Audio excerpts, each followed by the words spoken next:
નમસ્તે મિત્રો, હું છું નવરંગ સૈન અને સ્વાગત છે આપનું આઈ એમ ગુજરાતના અમેરિકા સ્પેશિયલ ન્યૂઝ બુલેટિનમાં. બુધવાર એપ્રિલ 15ના બુલેટિનમાં જોઈશું વોલમાર્ટમાંથી એક બાળકને ઉઠાવવા આવેલી મહિલાને પોલીસે કયા સંજોગોમાં અને કયા સ્ટેટમાં શૂટ કરી દીધી તેના સમાચાર જાણીશું. ટ્રમ્પ સરકારે તાજેતરમાં જાહેર કરેલા માસ ડિપોર્ટેશનના આંકડા અને ઇમિગ્રેશન અરેસ્ટ્સમાં નોંધાયેલો ધરખમ ઘટાડો શેના સંકેત આપી રહ્યા છે તેની વિગતો, તેમજ યુરોપનો કયો દેશ 5 લાખ જેટલા અનડોક્યુમેન્ટેડ ઇમિગ્રન્ટ્સને ડિપોર્ટ કરવાને બદલે લીગલ સ્ટેટસ આપવા જઈ રહ્યો છે તેનો રિપોર્ટ, અને છેલ્લે કેનેડા, યુકે તેમજ અમેરિકા જેવા દેશોમાં વર્ષો સુધી રહીને ઇન્ડિયા પાછા આવેલા એક શખ્સે પોતાના જેવા લોકોને ઇન્ડિયા રિટર્ન આવી રોદણા રોવાને બદલે આ દેશમાં કઈ મેન્ટાલિટી સાથે એડજસ્ટ થવું તે અંગે આપેલી કામની સલાહની વાત આજના આ બુલેટિનમાં. અમેરિકાના લગભગ તમામ વોલમાર્ટ્સમાં કાયમ લોકોની ખાસી ભીડ રહેતી હોય છે. તેવામાં જો આ સ્ટોર્સમાં કોઈ ચમકલું થઈ જાય તો પોલીસ પણ તુરંત જ દોડતી થઈ જાય છે. નેબ્રાસ્કાના ઓમાહામાં બનેલી આવી જ એક ઘટનામાં પોલીસ દ્વારા વોલમાર્ટમાં એક મહિલાને શૂટ કરી દેવામાં આવી છે. નાઓમી ગઝમેન નામની આ મહિલાએ ચાકુની અણી પર એક બાળકનું અપહરણ કરી લીધું હતું અને તેને ઈજા પણ પહોંચાડી હતી. 31 વર્ષની આ મહિલાની હરકતથી ડરી ગયેલા લોકોએ ચીસાચીસ કરી મૂકી હતી. પોલીસ સ્ટોર પર પહોંચી ત્યારે પણ નાઓમી તે બાળકને છોડવા માટે તૈયાર નહોતી. આ મહિલાએ જે ચાકુનો હથિયાર તરીકે ઉપયોગ કર્યો હતો તે પણ વોલમાર્ટમાંથી જ ઉઠાવવામાં આવ્યું હતું. પોલીસે હુમલાખોરને ચાકુ નીચે ફેંકી દઈ બાળકને છોડી દેવા માટે અનેકવાર વોર્નિંગ આપી હતી, પણ તે સતત ધમકીઓ આપી રહી હોવાથી આખરે તેને શૂટ કરી દેવામાં આવી હતી. ઓમાહા પોલીસ દ્વારા અપાયેલી માહિતી અનુસાર 2 ઓફિસર્સે નાઓમી ગઝમેન નામની મહિલાને 3 વર્ષના છોકરાનું અપહરણ કરવાના પ્રયાસમાં શૂટ કરી દીધી હતી. નાઓમીએ બાળકને પોતાની પાસે રહેલા ચાકુથી ચહેરા પર ઈજા પહોંચાડી હતી. તેને ગોળી માર્યા બાદ બાળકને તુરંત જ હોસ્પિટલ ખસેડવામાં આવ્યું હતું, જ્યાં હાલ તેની ટ્રીટમેન્ટ ચાલી રહી છે અને તેની સ્થિતિ આઉટ ઓફ ડેન્જર જણાવાઈ છે. આ ઘટનામાં કોઈ પોલીસ ઓફિસરને ઈજા નથી થઈ. ડિપાર્ટમેન્ટે એક્સ પર આ અંગે મૂકેલી એક પોસ્ટમાં જણાવ્યું હતું કે પાઇન સ્ટ્રીટ્સમાં આવેલા વોલમાર્ટમાં સવારે 9:15 વાગે કોઈ સિચ્યુએશન થઈ હોવાનો ફોન કોલ મળ્યો હતો. આ ફોન કરનારી એક મહિલા હતી જે પોલીસની મદદ માંગી રહી હતી. તેની પાછળ જ પોલીસે કોઈ બીજી વ્યક્તિનો અવાજ પણ સંભળાઈ રહ્યો હતો, જે કોલરને આગળ વધવા માટે કહી રહી હતી. પોલીસ ક્રાઇમ સીન પર 7 મિનિટમાં પહોંચી ગઈ હતી, જ્યાં તેનો સામનો એક હથિયારધારી મહિલા સાથે થયો હતો. આ મહિલાએ શોપિંગ કાર્ટમાં બેઠેલા 3 વર્ષના બાળકને ચાકુની અણી પર બંધક બનાવી રાખ્યું હતું. પોલીસે હુમલાખોર મહિલાને ચાકુ નીચે ફેંકી દઈ બાળકને છોડી દેવા માટે વોર્નિંગ આપી હતી, પણ પોલીસને જોતા જ ગુસ્સે ભરાયેલી આ મહિલાએ બાળકને ઈજા પહોંચાડી હતી અને તે જ વખતે પોલીસે ફાયરિંગ કરતા હુમલાખોર મહિલા ત્યાં જ ઢળી પડી હતી અને તેનું મોત થઈ ગયું હતું. જે બાળકનું અપહરણ કરવાનો પ્રયાસ કરાયો હતો તેની સાથે વોલમાર્ટમાં તેની કેરટેકર મોજૂદ હતી. તે જ વખતે શૂટ કરી દેવાયેલી મહિલા તેમની તરફ એક મોટું ચાકુ લઈને ધસી આવી હતી અને તેણે બાળકને છીનવી લીધા બાદ તેની કેરટેકરને ચાકુ બતાવી સ્ટોરની બહાર નીકળી જવા માટે ધમકી આપી હતી. કેરટેકર સ્ટોરની બહાર જઈ રહી હતી ત્યારે બાળકને બંધક બનાવનારી મહિલા પણ તેની પાછળ જ શોપિંગ કાર્ટ લઈને ચાલી રહી હતી અને વોલમાર્ટની બહાર બંને વચ્ચે ઝઘડો પણ થયો હતો. પોલીસની અત્યાર સુધીની તપાસમાં બહાર આવેલી વિગતો અનુસાર અપહરણનો પ્રયાસ કરનારી મહિલા બાળક કે પછી તેની કેરટેકર બંનેમાંથી કોઈને પણ નહોતી ઓળખતી અને તેણે કયા ઈરાદા સાથે આ કૃત્ય કર્યું હતું તેની પણ કોઈ વિગતો હજુ સુધી નથી મળી શકી. વોલમાર્ટમાં અવારનવાર આ પ્રકારની ઘટનાઓ બનતી રહે છે. હજુ સોમવારે સવારે જ વેસ્ટ વર્જિનિયાના નિટ્રોમાં આવેલા એક વોલમાર્ટના સ્ટોરના પાર્કિંગ લોટમાં સ્ટોરમાં જ કામ કરતી 40 વર્ષીય મહિલાને ગોળી મારી દેવામાં આવી હતી. મિસ્ટી રોઝ વિલિયમ્સ નામની આ મહિલા બ્રેક પર બહાર નીકળી હતી. તે જ વખતે આ ઘટના બની હતી. તે ડ્યુટી પર પાછી ન આવતા તેની શોધખોળ શરૂ કરાઈ હતી અને તે જ વખતે તેની બોડી પાર્કિંગ લોટમાંથી મળી આવી હતી. આ મામલે પોલીસે સીસીટીવી ચેક કર્યા બાદ 54 વર્ષના એક શખ્સની ધરપકડ કરી હતી, જે મૃતકનો પાર્ટનર હતો. 2019માં ટેક્સાસના અલ પાસોમાં આવેલા વોલમાર્ટમાં માસ શૂટિંગ થયું હતું, જેમાં હુમલાખોરે 45 લોકોને ગોળી મારી હતી અને તેમાંથી 23 લોકોના મોત થઈ ગયા હતા. શું ડોનાલ્ડ ટ્રમ્પે શરૂ કરેલા માસ ડિપોર્ટેશનમાં બધું લોલમ લોલ ચાલી રહ્યું છે?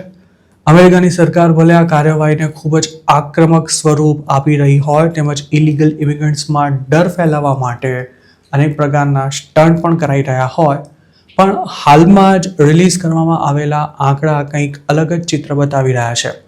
ટ્રમ્પે સત્તા સંભાળી છે ત્યારથી DHSએ ઇમિગ્રેશન એન્ફોર્સમેન્ટને લગતો ડેટા શેર કરવાનું બંધ કરી દીધું છે. જોકે કોંગ્રેસનલ બજેટ જસ્ટિફિકેશન રિપોર્ટમાં અપાયેલી વિગતો અનુસાર ઓક્ટોબર 2024 થી સપ્ટેમ્બર 2025 એટલે કે નાણાકીય વર્ષ 2024-25 દરમિયાન અમેરિકામાંથી 4,42,637 ઇલીગલ ઇમિગ્રન્ટ્સને ડિપોર્ટ કરવામાં આવ્યા હતા. આ આંકડો તેની અગાઉના નાણાકીય વર્ષ કરતાં વધારે છે. મતલબ કે 2023-24 કરતાં 2024-25માં ડિપોર્ટ થયેલા લોકોની સંખ્યા 1.71 લાખ જેટલી વધારે હતી. જોકે મહત્વનો મુદ્દો એ છે કે ટ્રમ્પે પ્રેસિડેન્ટ બન્યા બાદ એક વર્ષમાં ઓછામાં ઓછા 1 મિલિયન એલિયન્સને ડિપોર્ટ કરવાની મોટા પાયે જાહેરાત કરી હતી, પણ ફિસ્કલ યર 24-25માં આ ટાર્ગેટ અડધો પણ પૂરો નથી થઈ શક્યો. બજેટ જસ્ટિફિકેશન રિપોર્ટમાં સરકારે એવું પણ જણાવ્યું છે કે 2025-26 દરમિયાન 1 મિલિયન લોકોને ડિપોર્ટ કરવાનો ટાર્ગેટ છે જ, પણ ચોંકાવનારી વાત એ છે કે આઈસે નાણાકીય વર્ષ 2027 માટે જે ફંડ માંગ્યું છે તે 2026 નાણાકીય વર્ષ કરતાં ઓછું છે. આઈસે જેનું બજેટ સૌથી વધુ ઘટાડ્યું છે તેમાં માઇગ્રેશન ડિટેન્શન અને રિમૂવલ ટ્રાન્સપોર્ટેશન બજેટમાં $751 મિલિયન ઘટાડાનો પ્રસ્તાવ મૂકવામાં આવ્યો છે. આ ઉપરાંત ઓફિસર્સને અપાનારા ઓવરટાઈમનું બજેટ પણ $155 મિલિયન ઘટાડી દેવામાં આવ્યું છે. જો આઈસ પોતાના ખર્ચાના અંદાજ ઘટાડી રહી હોય તો એક જ વર્ષમાં ડિપોર્ટેશનનો આંકડો ડબલ કઈ રીતે થશે તે સૌથી મોટો સવાલ છે, જેના પર ટ્રમ્પ સરકારે હજુ સુધી કોઈ ચોખવટ નથી કરી. ફિસ્કલ યર 25માં જે એલિયન્સ ડિપોર્ટ થયા હતા તેમાંથી 1.67 લાખનો ક્રિમિનલ રેકોર્ડ હતો, જેમાં ચાર્જીસ પેન્ડિંગ હોય તેવા લોકોનો પણ સમાવેશ થાય છે, જ્યારે બાકીના લોકોએ ઇલીગલી યુએસમાં એન્ટ્રી કર્યા સિવાય બીજો કોઈ ગુનો નહોતો કર્યો. આ ઉપરાંત બીજી એક મહત્વની વાત એ પણ છે કે ટ્રમ્પ એડમિનિસ્ટ્રેશને જેના મોટા પાયે દાવા કર્યા હતા તેવા સેલ્ફ ડિપોર્ટ થઈ ગયેલા ઇલીગલ ઇમિગ્રન્ટ્સના આંકડાનો બજેટ જસ્ટિફિકેશન રિપોર્ટમાં ક્યાંય ઉલ્લેખ જ નથી કરાયો. અગાઉ DHSએ જ એવા દાવા કર્યા હતા કે 2 મિલિયનથી પણ વધુ લોકો સામે ચાલીને અમેરિકા છોડી ગયા હોવાનો અંદાજ છે, પણ સરકાર આવા લોકોનો ચોક્કસ આંકડો સત્તાવાર રીતે આપવાનું ટાળી રહી હોય તેવું ચિત્ર ઉપસી રહ્યું છે. મતલબ કે આ દાવામાં પણ પોલમપોલ હોઈ શકે છે. જે રીતે માસ ડિપોર્ટેશનનો આંકડો ટ્રમ્પના દાવા કરતાં ઘણો ઓછો રહ્યો છે, તેવી જ રીતે હવે આઈસની કસ્ટડીમાં હોય તેવા લોકોની સંખ્યા પણ ઘટી રહી છે. હોમલેન્ડ સિક્યોરિટી દ્વારા રિલીઝ કરાયેલા ડેટાને ટાંકીને આ અંગે USA ટુડે પોતાના એક રિપોર્ટમાં જણાવ્યું હતું કે એપ્રિલ 9ના રોજ રિલીઝ કરાયેલા આ ડેટા અનુસાર ઇલીગલ ઇમિગ્રન્ટ્સની ધરપકડોનું પ્રમાણ ઘટી રહ્યું છે. જોકે એક્સપર્ટ્સ એવી ચેતવણી આપી રહ્યા છે કે આ અંગે હાલ કંઈ કહેવું ઉતાવળ્યું ગણાશે. એપ્રિલ મહિનાના પહેલા અઠવાડિયાની સ્થિતિએ આઈસી કસ્ટડીમાં હોય તેવા એલિયન્સની સંખ્યા ઘટીને 60,311 પર પહોંચી ગઈ હતી. આ જ આંકડો જાન્યુઆરી 2026ના લાસ્ટ વીકમાં 70,766 પર પહોંચી ગયો હતો. જોકે હાલ તેમાં ઘટાડો થયો હોવા છતાં પણ આ નંબર્સ બાઇડનના કાર્યકાળના છેલ્લા વર્ષ કરતાં ઘણા વધારે છે. આઈસના ડેટામાં એવું પણ જણાવાયું છે કે ઓક્ટોબર 2025માં માત્ર 46 ઇલીગલ એલિયન્સને કોર્ટના આદેશ પર રિલીઝ કરાયા હતા, જ્યારે માર્ચ 2026માં આ આંકડો વધીને 1,005 પર પહોંચી ગયો હતો. મતલબ કે કોર્ટ પણ હવે ઇલીગલ ઇમિગ્રન્ટ્સના પક્ષમાં ચુકાદા આપી આઈસ પર પ્રેશર વધારી રહી છે. મિનેસોટામાં ઇમિગ્રેશન એન્ફોર્સમેન્ટ દરમિયાન 2 US સિટીઝન્સને ગોળી મારી દેવાની ઘટના સમગ્ર અમેરિકામાં ચર્ચાસ્પદ બની હતી અને તેના ઘેરા પ્રત્યાઘાત પણ પડ્યા હતા. ત્યારબાદ ટ્રમ્પે DHSના સેક્રેટરી ક્રિસ્ટી નોમની રાતોરાત હકાલપટ્ટી કરી દીધી હતી, તેમજ બોર્ડર પેટ્રોલના કમાન્ડર ગ્રેગ બોવિનોને પણ સાઇડલાઇન કરી દેવામાં આવ્યા હતા. આ ઘટના બાદ લાર્જ સ્કેલ પર ઇમિગ્રેશન એન્ફોર્સમેન્ટ કરવાનું લગભગ બંધ કરી દેવાયું છે, પણ અમેરિકાની સરકારે હવે પોતાની પોલિસી બદલતા સેલ્ફ ડિપોર્ટેશન લેનારા લોકોનું પ્રમાણ ઊંચું રહેશે તેવો અંદાજ છે.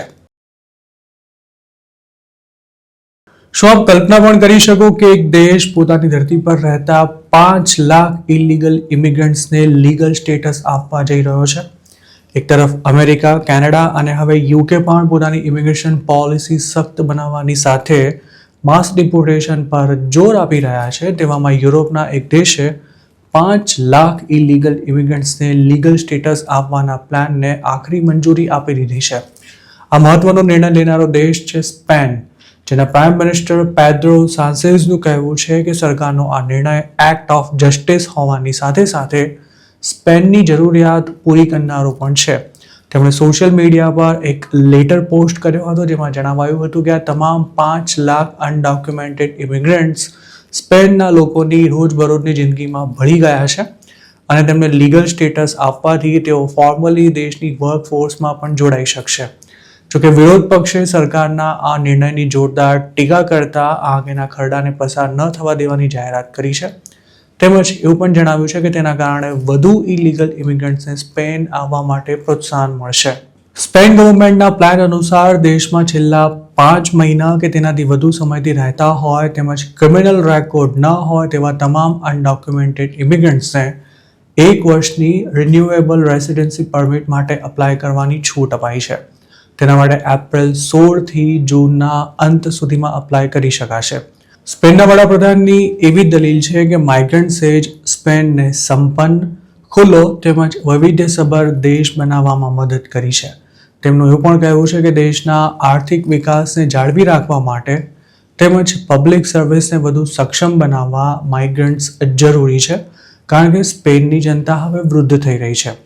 પોતાના પગલાંને યોગ્ય ઠેરવતા સ્પેનિશ પ્રાઇમ મિનિસ્ટરે કહ્યું હતું કે ભૂતકાળમાં ઘણા સ્પેનિશ નાગરિકો પણ સારી તકોની શોધમાં વિદેશ જતા હતા.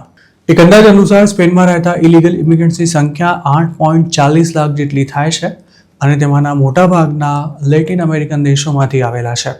આ દેશમાં કોઈ સ્ટેટસ વિના રહેતા લોકો સરકારના નિર્ણયને આવકારી રહ્યા છે. તેમનું કહેવું છે કે તેનાથી લોકો લીગલી કામ કરી શકશે અને સારી જિંદગી પણ જીવી શકશે. આ ઉપરાંત સ્પેનની સરકારને પણ ટેક્સની આવક થશે અને સાથે જ લીગલી ઉપલબ્ધ હોય તેવા વર્કર્સની સંખ્યામાં પણ વધારો થશે. જોકે વિરોધ પક્ષનું એવું કહેવું છે કે દેશમાં રહેતા ઇલીગલ ઇમિગ્રન્ટ્સની સંખ્યા અંગેના સરકારી અંદાજ ખોટા છે અને જે પ્રોગ્રામ તાજેતરમાં લોન્ચ કરવામાં આવ્યો છે તેના હેઠળ 1 મિલિયન જેટલા લોકો લીગલ સ્ટેટસ મેળવવા માટે અપ્લાય કરી શકે છે. જોકે કેથોલિક ચર્ચે સરકારના આ નિર્ણયને ટેકો જાહેર કર્યો છે. છેલ્લે 2005માં સ્પેને આ જ રીતે 5.77 લાખ અનડોક્યુમેન્ટેડ ઇમિગ્રન્ટ્સને રેસિડન્સી આપી હતી. સ્પેનની સરકાર લાખો ઇલીગલ ઇમિગ્રન્ટ્સને રેસિડન્સી આપવાની જાહેરાત કરી ચૂકી છે. તેવામાં દેશમાં ઇમિગ્રેશનના કામકાજ સાથે સંકળાયેલા ગવર્મેન્ટ એમ્પ્લોઈઝે આવતા અઠવાડિયાથી જ હડતાળ પર ઉતરવાની ચીમકી આપી છે. ઇમિગ્રેશન ઓફિસના કર્મચારીઓનું કહેવું છે કે સ્ટાફની અછત સહિતના કારણોને લીધે સિસ્ટમ 2.5 મિલિયન જેટલી એપ્લિકેશન્સને હેન્ડલ કરી શકે તેમ નથી. આ હડતાળ એપ્રિલ 21થી શરૂ થઈ શકે છે અને તેના 1 દિવસ પહેલા જ રેસિડન્સી માટે અપ્લાય કરનારા લોકોની રૂબરૂ અપોઇન્ટમેન્ટ્સ શરૂ થવાની છે. જો હડતાળ અટકાવવામાં સરકાર સફળ ન રહી તો સ્પેનમાં ઇમિગ્રેશનને લગતું કામકાજ રખડી પડે તેવી શક્યતા છે. સ્પેન સહિતના વેસ્ટર્ન યુરોપના મોટાભાગના દેશો તેમજ અમેરિકા અને કેનેડામાં પણ વસ્તીની સરેરાશ ઉંમર વધી રહી છે. કેનેડામાં તો ઇમિગ્રેશન પર સખ્ત પાબંદી લગાવાયા બાદ દેશમાં વસ્તી વધારો અટકી ગયો હોય તેવી સ્થિતિ છે અને અમેરિકામાં પણ નેટ ઇમિગ્રેશન ઘટી રહ્યું છે. સ્પેન ભલે લાખો અનડોક્યુમેન્ટેડ ઇમિગ્રન્ટ્સને રેસિડન્સી આપવા જઈ રહ્યું હોય, પરંતુ અમેરિકાની તો એવી હાલત છે કે ત્યાં લીગલ સ્ટેટસ પર કામ કરતા લાખો લોકોને પરમેનન્ટ સ્ટેટસ માટે આખી જિંદગી નીકળી જાય તેટલો લાંબો સમય રાહ જોવી પડે તેમ છે. આમ તો અમેરિકામાં ઇલીગલી રહેતા હોય અને અસાયલમનો કેસ કર્યો હોય તેવા લોકોને વર્ક પરમિટ મળે છે, પરંતુ તેમના પર ડિપોર્ટેશનનો ખતરો હંમેશા રહે છે, કારણ કે અસાયલમના દાવા અપ્રૂવ થવાનું પ્રમાણ માંડ 8% જેટલું જ છે. અમેરિકા કે પછી દુનિયાના બીજા કોઈ પણ દેશમાંથી જો તમારે ઇન્ડિયા પાછા આવવું પડે તો આવી જવાનું. તેમાં આટલો સંકોચ રાખવાની કે પછી ઇન્ડિયા રિટર્ન થયા બાદ સતત રોદણા રહેવાની શું જરૂર છે? આ શબ્દો છે યુકે, કેનેડા અને અમેરિકામાં આઈટી જેવા સેક્ટર્સમાં કામ કર્યા બાદ ઇન્ડિયા પાછા આવનારા એક દેશીના, જેણે પોતાના જેવા લોકોને કામની સલાહ આપતી એક પોસ્ટ રેડિટ પર મૂકી છે. હાલ દુનિયાભરના લગભગ તમામ દેશોમાં ચટણીનો દોર ચાલી રહ્યો છે. અને ઇમિગ્રેશનના નિયમો પણ કડક બન્યા હોવાથી ઘણા ઇન્ડિયન્સને પાછા આવવું પડી રહ્યું છે.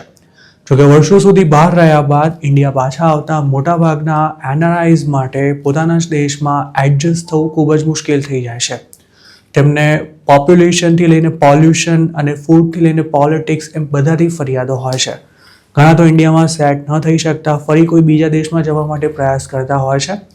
પણ આવા તમામ લોકોને સંબોધીને ઇન્ડિયા આવી ગયેલા બાદ હાલ મજાની જિંદગી જીવી રહેલા આ શખ્સે જે કંઈ લખ્યું છે તે ખરેખર સમજવા અને વિચારવા જેવું છે. પોતાની ઓળખ જાહેર ન કરનારા આ શખ્સનું કહેવું છે કે દરેક દેશમાં નવા શિફ્ટ થનારાને પહેલા 6 મહિના સુધી થોડા ઘણા અંશે હેરાન થવું જ પડે છે અને અમેરિકા પણ તેમાંથી બાકાત નથી. પોતાનો યુએસનો એક્સપિરિયન્સ શેર કરતા આ વ્યક્તિએ લખ્યું હતું કે તેની પાસે ક્રેડિટ કાર્ડ હોવા છતાં પણ કોસ્કો જેવા સ્ટોરમાં ખાસું હેરાન થવું પડ્યું હતું અને પેમેન્ટમાં પ્રોબ્લેમ થતાં લોકો તેને ચોર હોય તેમ તેની સામે જોઈ રહ્યા હતા. આ ઉપરાંત કેનેડા અને યુકેમાં પણ અલગ જ પ્રકારના પ્રશ્નો છે તેમ પણ તેનું કહેવું છે. ઇન્ડિયા પર પાછા આવતા આ શખ્સે લખ્યું છે કે તમે જો ઇન્ડિયામાં જન્મ્યા હો તો પણ અમુક વર્ષો સુધી વિદેશમાં રહ્યા બાદ આ દેશમાં સેટલ થવું શરૂઆતના સમય દરમિયાન મુશ્કેલ રહે છે. ઇન્ડિયામાં હવે યુપીઆઈ છે, ઓનલાઈન તમે મેડ બુક કરી શકો છો, વસ્તુઓ 10 મિનિટમાં ઘેર ડિલિવર થઈ જાય છે. પણ તેમ છતાંય ફોરેન રિટર્ન ઇન્ડિયન્સે એવું જ દિમાગમાં રાખવું જોઈએ કે પોતે નવા કોઈ દેશમાં મૂવ થઈ રહ્યા છે.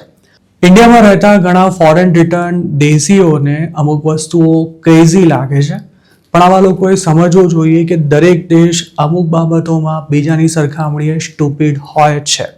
જે લોકો વિદેશમાં રહ્યા છે તેમણે ઇન્ડિયન સ્ટેન્ડર્ડ પ્રમાણે ઘણા પૈસા બનાવ્યા હોવાથી તેમણે જો ક્યાંક 100 રૂપિયા વધારે ખર્ચાઈ જાય તો ખોટી ફરિયાદો ન કરવી જોઈએ, કારણ કે તેમને જે કંઈ કહેવાતું નુકસાન થયું છે તે ડોલર કે પાઉન્ડમાં નહીં પણ રૂપિયામાં થયેલું છે.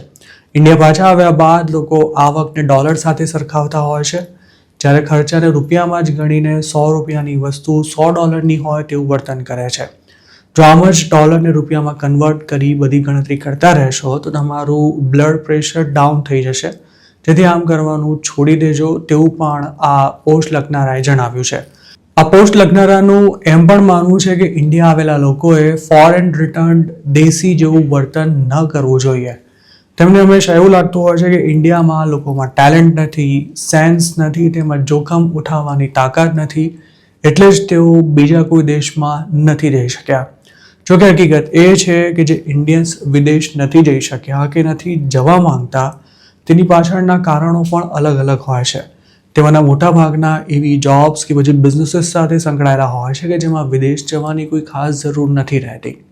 ફોરેન રિટર્ન દેશીઓને એ વાત પણ ખાસ સમજવી જોઈએ કે ઇન્ડિયામાં રહેતા લોકો પણ તેમના જેટલા જ ટેલેન્ટેડ અને સ્માર્ટ છે. તેવી જ રીતે જે વિદેશથી પાછા આવ્યા છે તેમણે પણ ત્યાં સારી એવી કમાણી કરી છે, જેથી તેમને પણ ઇન્ડિયામાં બીજા કોઈની પાસેથી પોતાના ટેલેન્ટ કે આવડતનું સર્ટિફિકેટ લેવાની જરૂર નથી. છેલ્લે આ શખ્સે લખ્યું છે કે ઇન્ડિયામાં થોડા મહિના પસાર કર્યા બાદ તમને સમજાશે કે તમને આ દેશમાં કેટલી મજા આવી રહી છે. વિદેશમાં તમે પોતાના જે પ્લાન પૂરા નહોતા કરી શક્યા તે ઇન્ડિયામાં કોઈ પ્રયાસ વિના જ પૂરા થઈ જશે. તમારા બાળકોના ઘણા બધા ફ્રેન્ડ્સ હશે, તેમજ તમારી પત્નીનું પણ મોટું સોશિયલ સર્કલ બની ગયું હશે. આ પોસ્ટ પર જે કમેન્ટ્સ આવી છે તે પણ મજેદાર છે. એક યુઝરનું તેના પર કહેવું છે કે જે લોકો અમેરિકામાં લોસ એન્જલિસ કે પછી સેન ફ્રાન્સિસ્કોમાં રહ્યા હશે તેમને ખબર હશે કે ત્યાં કેટલો ટ્રાફિક અને પોલ્યુશન છે. તેવી જ રીતે ન્યુયોર્કની ગંધાતી સ્ટ્રીટની હાલત ત્યાં રહેનારા લોકો સિવાય બીજા કોઈને નહીં સમજાય. અમેરિકા જેવા દેશમાં પણ હજારો હોમલેસ લોકો રસ્તા પર રહે છે અને જ્યાં ત્યાં ગંદકી કરે છે. બીજા એક યુઝરે આ અંગે એવું લખ્યું હતું કે ઇન્ડિયામાં એવા ફોરેન રિટર્ન દેશીઓ જ સુખી રહી શકે છે કે જેમણે પોતાની અપેક્ષાઓ ઘટાડી દીધી હોય. જોકે તેનો રિપ્લાય આપતા અન્ય એક યુઝરે એવું લખ્યું હતું કે આ વાત અપેક્ષાઓ ઘટાડવાની નહીં પણ તેમાં બદલાવ લાવવાની છે. દુનિયાના અલગ અલગ દેશોમાં હાલ જે સ્થિતિ જોવા મળી રહી છે તેના કારણે ઇન્ડિયાથી બહાર જતા લોકોની સંખ્યા ઘટે તેવી શક્યતા છે. આ દરમિયાન મોટી સંખ્યામાં લોકો ઇન્ડિયા પાછા આવશે તેવું પણ અનુમાન છે. ઇન્ડિયા પાછા આવતા લોકોને સૌથી મોટો પ્રશ્ન આર્થિક સલામતી અને જોબ શોધવા અંગેનો હોય છે. ઇન્ડિયામાં પણ હાલ જોબ માર્કેટ કંઈ ખાસ સારું નથી, પણ જો અમેરિકાની આવક સાથે સરખામણી કર્યા વિના જોબ શોધવાનું શરૂ કરો તો વહેલા કે મોડા ચોક્કસ કોઈ સારી ઓફર મળી જ રહે છે. અમેરિકા જેવા દેશમાંથી ઇન્ડિયા પાછા આવતા લોકોએ શું ધ્યાન રાખવું જોઈએ અને કઈ ભૂલો ટાળવી જોઈએ તે અંગે આપનું શું માનવું છે તેમને કમેન્ટમાં ચોક્કસ જણાવજો. તો મિત્રો, આ હતા અમેરિકાના આજના મુખ્ય સમાચાર. આપને જો મારી રજૂઆત પસંદ આવી હોય તો આ વિડીયોને લાઇક અને શેર કરવાનું તેમજ આઈ એમ ગુજરાતની યુટ્યુબ ચેનલને સબસ્ક્રાઇબ કરવાનું ભૂલશો નહીં, કારણ કે આ ચેનલ પર આપને મળશે અમેરિકામાં રહેતા ગુજરાતીઓ માટેના તમામ મહત્વના સમાચાર, અને તે પણ આપની પોતાની ભાષામાં.